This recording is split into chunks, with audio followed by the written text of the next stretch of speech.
Learn English through stories. E10. Adapted and modified by Kulwant Singh Sandhu.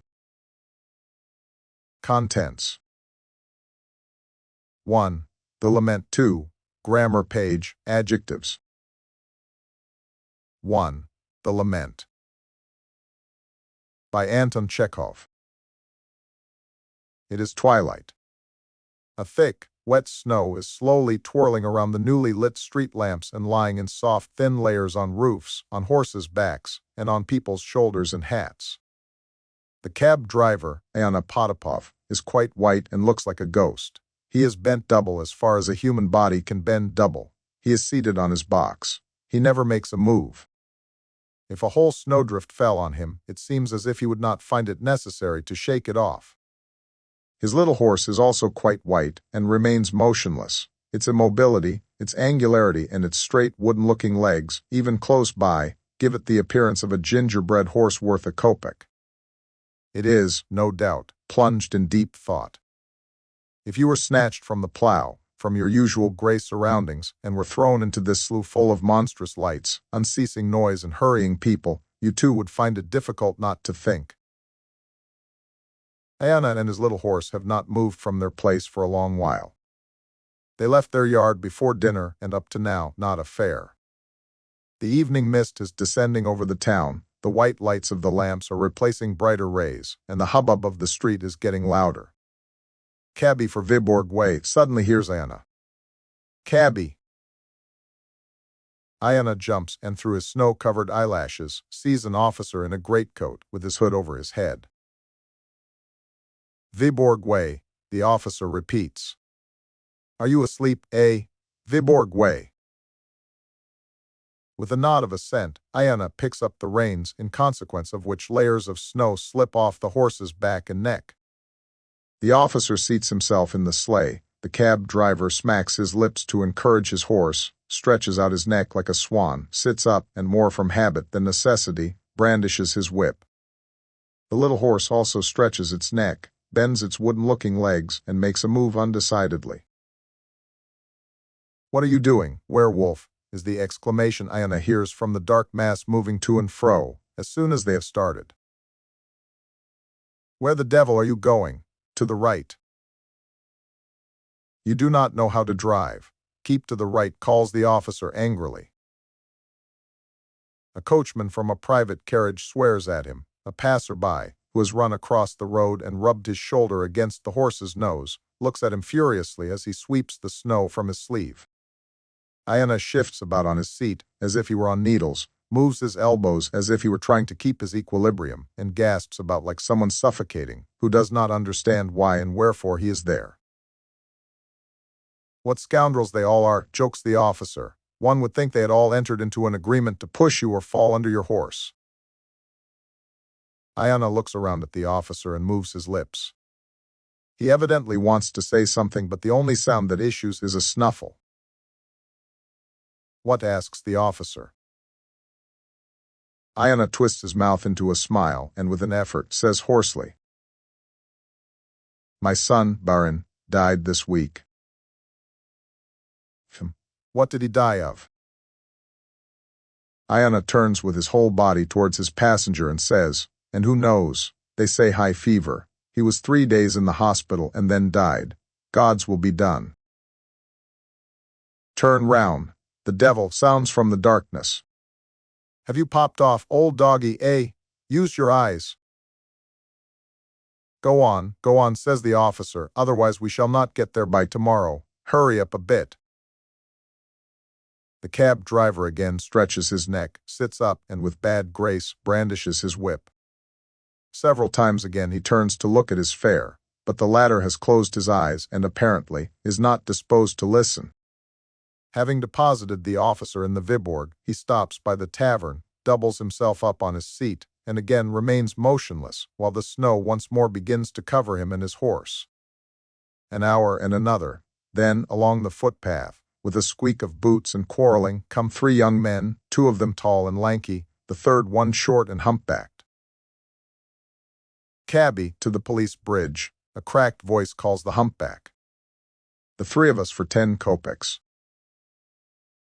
Iona picks up his reins and smacks his lips. 10 kopecks is not a fair price, but he does not mind whether it is a ruble or 5 kopecks. To him it is all the same now, so long as they are fares. The young men, pushing each other and using bad language, approach the sleigh and all three at once try to get onto the seat. Then begins a discussion as to which two shall sit and who shall be the one to stand. After arguing, abusing each other and much nonsense, it is, at last, decided that the humpback shall stand as he is the smallest. Now then, hurry up, says the humpback in a sharp voice as he takes his place and breathes in Iona's neck. Old furry, here, mate, what a cap you have. There is not a worse one to be found in all of Petersburg.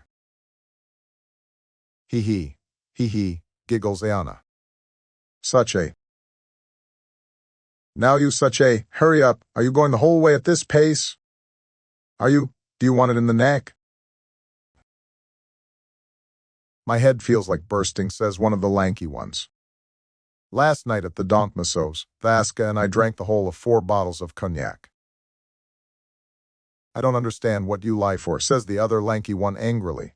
You lie like a brute. God strikes me, it's the truth. It's as much the truth as that a louse coughs. He grins Iona, how happy young gentleman. Pshaw, go to the devil, says the humpback indignantly. Are you going to get on or not, you old pest? Is that the way to drive? Use the whip a bit. Go on, devil, go on and give it to him well. Iona feels at his back the little man wriggling and the tremble in his voice. He listens to the insults hurled at him, sees the people, and little by little the feeling of loneliness leaves him. The humpback goes on swearing until he gets mixed up in some elaborate 6-foot oath, or chokes with coughing. The lankies begin to talk about a certain Nadezhda Petrovna. Iona looks round at them several times. He waits for a temporary silence, then, turning round again, he murmurs. My son died this week. We must all die, sighs the humpback, wiping his lips after an attack of coughing. Now, hurry up, gentlemen, I really cannot go any farther like this. When will he get us there? Well, just you stimulate him a little in the neck. You old pest, do you hear? I'll bone your neck for you. If one treated the like of you with ceremony, one would have to go on foot. Do you hear, old serpent Gurnich, or do you not care a spit? Iona hears rather than feels the blow they deal him. He laughs. They're happy young gentlemen, God bless them.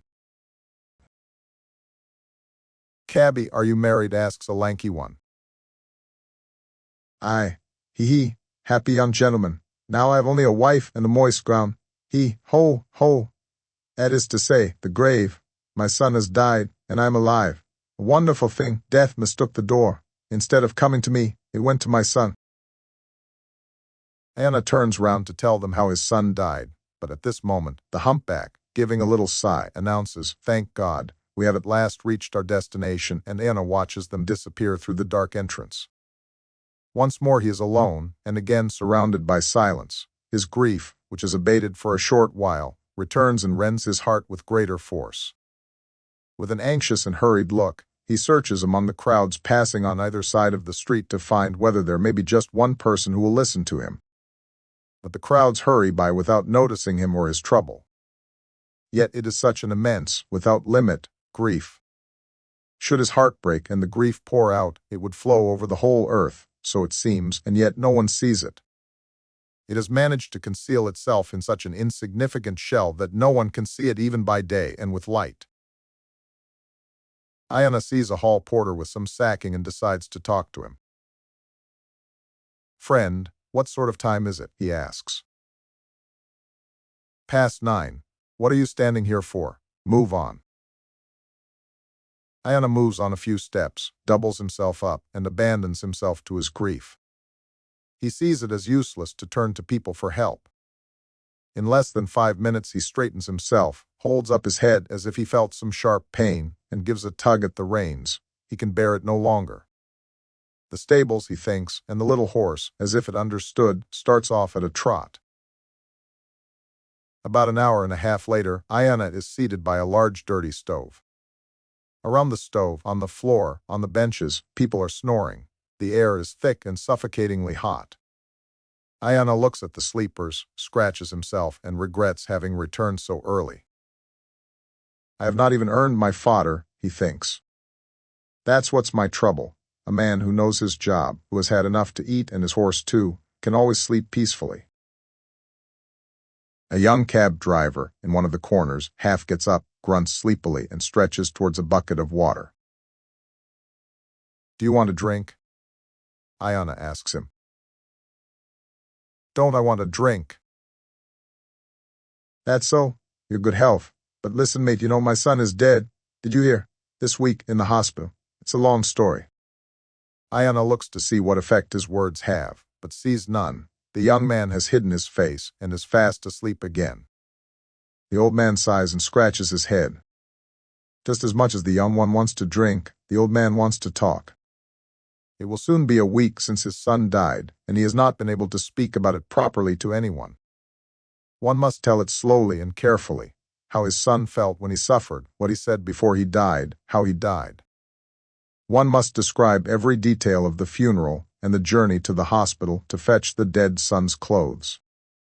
His daughter, Anisha, has remained in the village. One must talk about her too. It is nothing he has to tell? Surely the listener would gasp and sigh and sympathize with him? It is better, too, to talk to women. 2 words are enough to make them sob. I'll go and look after my horse, thinks Ayana. There's always time to sleep. No fear of that. He puts on his coat and goes to the stable to his horse. He thinks of the corn, the hay, and the weather. When he is alone, he dares not think of his son. He can speak about him to anyone, but to think of him and picture him to himself is unbearably painful. Are you tucking in? Ayana asks his horse, looking at its bright eyes. Go on, tuck in. Though we've not earned our corn, we can eat hay. Yes, I am too old to drive. My son could have, not I. He was a first-rate cab driver. If only he had lived. Ayana is silent for a moment, then continues. That's how it is, my old horse. There's no more Kuzma Ianich. He has left us to live, and he went off pop. Now let's say you had a foal. You were the foal's mother, and suddenly, let's say, that foal went and left you to live after him. It would be sad, wouldn't it? The little horse munches, listens, and breathes over its master's hand. Ayana's feelings are too much for him, and he tells the little horse the whole story. 2. Grammar page.